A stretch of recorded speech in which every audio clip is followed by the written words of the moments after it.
విదేశీ గడ్డపై వందే మాతరం గీతం మార్మోగింది.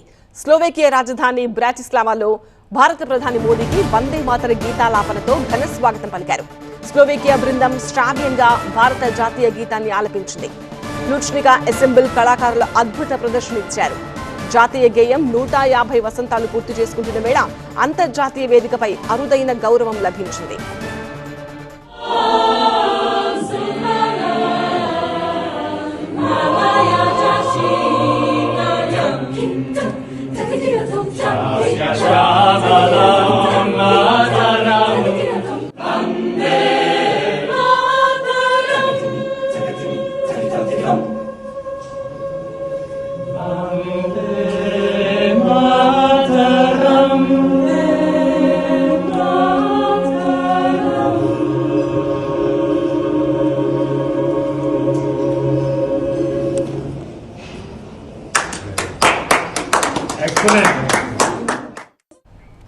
మరోవైపు మోదీ పర్యటన సందర్భంగా ఆలపించిన మహదేవ్ గీతం కూడా అందరినీ ఆకట్టుకుంది.